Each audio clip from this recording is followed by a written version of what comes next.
Hello friends, I'm in the Ford Focus and today I will tell you about two situations when your key may get stuck in the ignition of this car. Let's imagine you've just came to a stop.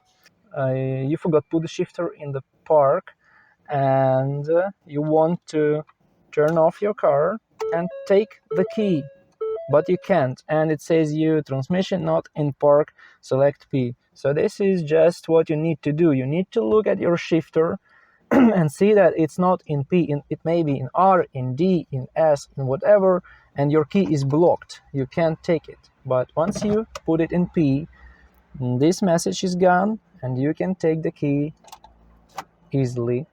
Also, another thing that may happen with your key is that your steering wheel got into the lock, and that's why when it got into the lock, you can't take off the key. You can't take off the key. Now, I will not do this because it's like uh, it may hurt the car.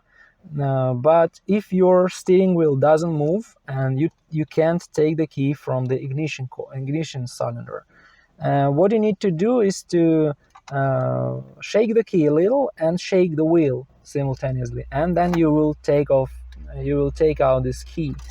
And then maybe there's another problem that may happen, is that you didn't turn off the ignition completely.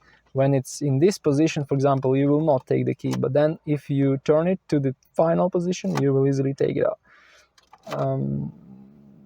Everything that's not like, if you checked everything and everything is okay, and all these 3 points are okay, you should maybe go to a professional, because sometimes these ignition cylinders, they are faulty and they block your key and you can't take it. So what you can do is you can shake it in all different positions, and then you can take it.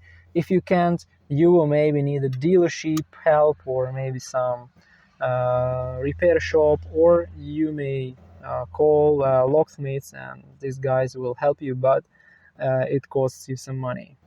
That's all I wanted to tell you today. See you in the next videos.